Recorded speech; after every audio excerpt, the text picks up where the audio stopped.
Hello, PPR investors. My name is Jalen West, and I'm the Senior Relationship Manager here at PPR Capital Management.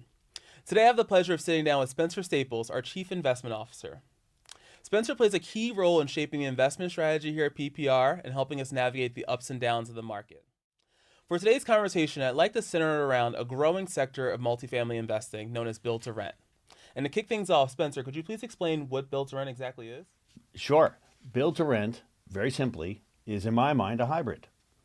It's a combination of one part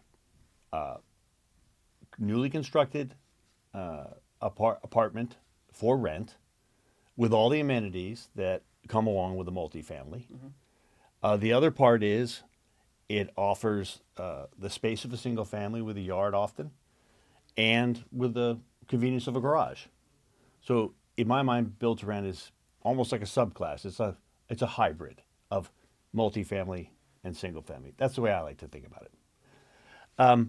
I would say that as an asset itself, it does have some very unique risk reward characteristics. What do I mean by that? Well, in terms of its income and its performance, it tends to cash flow relatively quickly because it's leased up while it's being built. Let's say, in contrast to a multifamily, which isn't leased up until the facility is fully constructed. BTR tends to have a slightly stronger rental trend than multifamily, and there's a number of reasons for this. In addition, it exhibits better occupancy characteristics, maybe by only a few percentage points, but that is important over the long term. Another aspect about BTR is the length of stay. Residents in BTRs tend to stay about twice as long as those in a traditional multifamily. And that's important because you don't have as many turnover costs associated with renters who are leaving. The other thing, apart from those specific characteristics, are the more big picture aspects, which BTR fits very well into the evolving demographic trends that are going on in the country. What I mean by that is there's a strong cohort of individuals who are aging out of apartment living, maybe unable to afford to buy, and looking to locate it in a more spacious environment in a BTR. On the other end of the spectrum, there are an older generation, maybe 55 plus, wanting to move into retirement, downsize. They still want the space. They don't want to move into an apartment, and BTR fits the bill for them as well. So there's a strong demographic trend driving BTR, and I like to think, in any investment, it's often good to follow the trend and not to try to fight the current. And therefore, BTR is attractive in that way. The other thing I would say about BTR is that for a portfolio like Reliant Income Fund, which has a dual objective of both capital preservation and current income, BTR has the risk reward characteristics that suit that very well. It's a good cash flowing asset. It does tend to have better risk characteristics than some assets that might be in a residential real estate portfolio, for instance, some multi-family assets, for some of the reasons I just cited. And so it's a natural addition to a portfolio that's focused on residential real estate. It sounds like BTR has a lot of the growth aspects of multifamily, but with more diversification. And it sounds like PPR is leveraging a lot of the demographic trends that are currently going that way.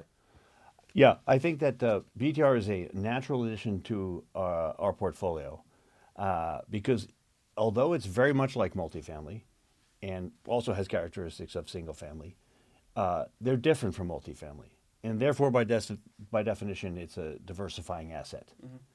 But we also like it because of the demographic fit, where the demand for BTR, it looks like it's going to be very strong in the future. Right now, BTR only represents a very small percentage of overall construction. and the number of communities outstanding is relatively small relative to other single-family stock out there, inventory out there. And therefore, I do believe that BTR has a long way to run.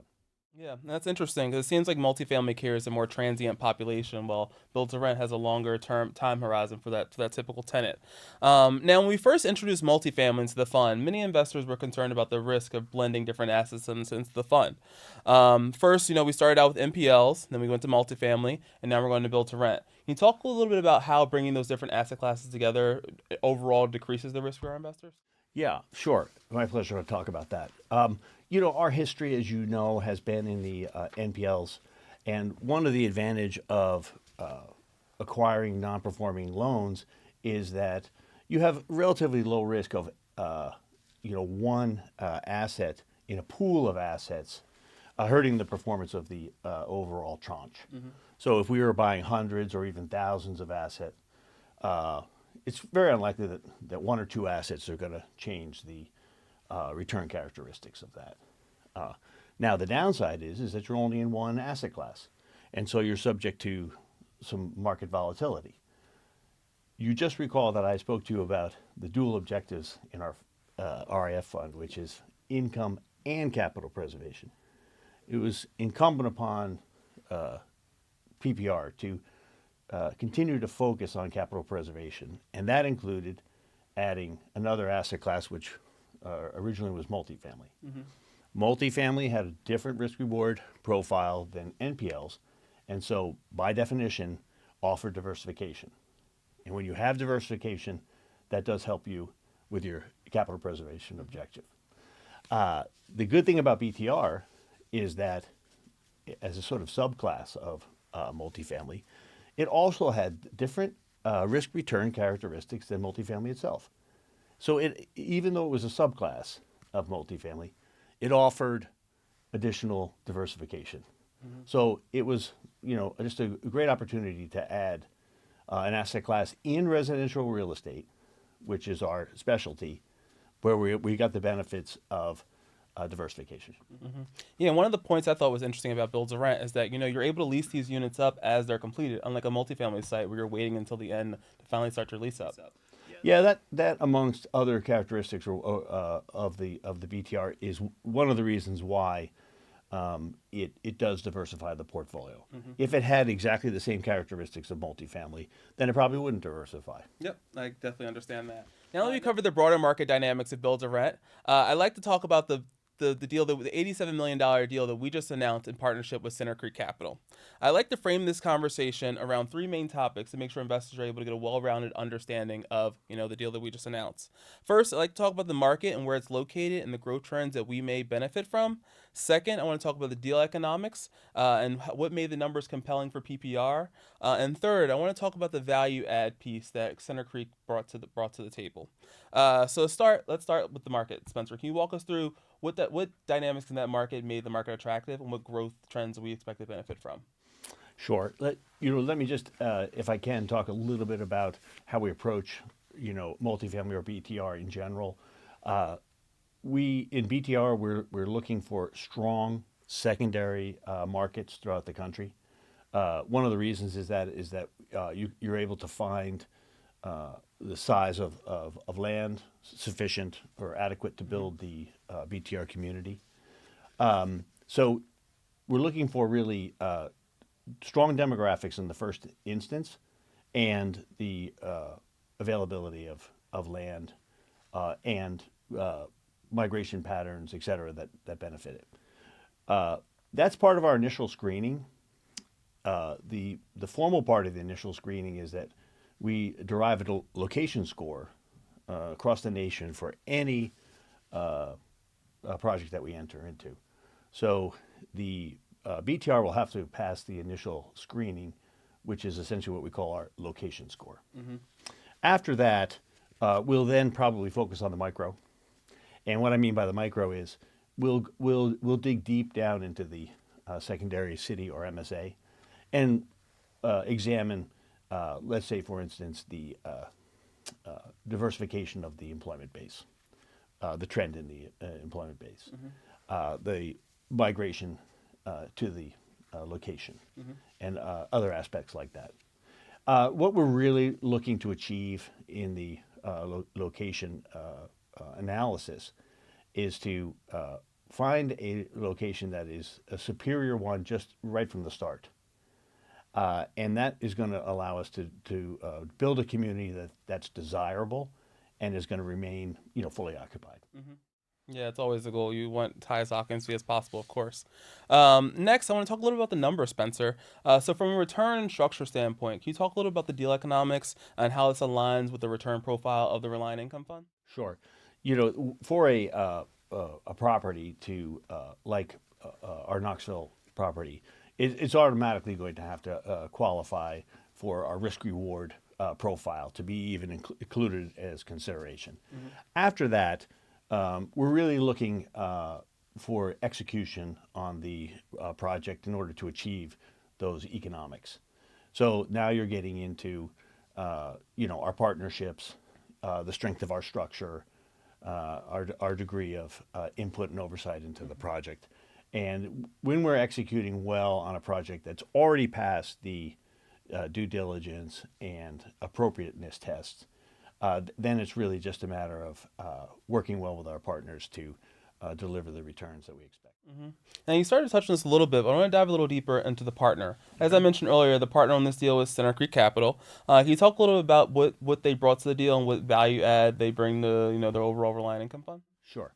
First of all, I must say it's always great to partner with a quality entity like Center Creek, but they're a part of a overall approach that we have, which is to make sure that the partner that we choose, first of all, has a proven track record in performance in the asset or asset class. In addition, they have to have experience in all aspects of the execution on the project. They must have the resources internally and the financial strength to make sure that they can carry out. When you find a partner like that, who are also then aligned with the commitment to execute on the project successfully, most of the time you're going to end up with a good result. And I think that's what's going to be the case with our partner, Center Creek. Yeah, that's very exciting. I'm looking forward to seeing the pictures and updates as this thing moves along. And I like how you position the build to rent strategy within the Reliant Income Fund. But can you talk a little bit more about how this strategy fits the overall long-term growth trajectory of the fund? I think it's very straightforward, Jalen. PPR has positioned itself in the industry as a residential real estate alternative investment manager. And consistent with that, we've developed objectives for our fund, the Reliant Income Fund, that meet our investors' needs. I've mentioned it before, but it's a focus on providing current income and at the same time focusing on capital preservation. If you look at the evolution of the asset classes in the portfolio over time, from NPL, non-performing loans, then to multifamily, and now to build to rent, all of them are creating a portfolio that meets the needs of our investors through diversification, through performance and providing cash flow and income. And we'll continue to evolve the fund in that vein, adding asset classes if they meet our criteria and further fulfill the needs of our investors. That's great. And it sounds like even though we've diversified beyond NPLs, we have not lost the core vision of capital preservation with consistent income. So I want to say thank you, Spencer, for sitting down today. I think our investors definitely appreciate this. And if you're an investor watching and you have any additional questions, you can always reach out to our investor relations department and speak to someone like me. Thank you. Thank you for having me.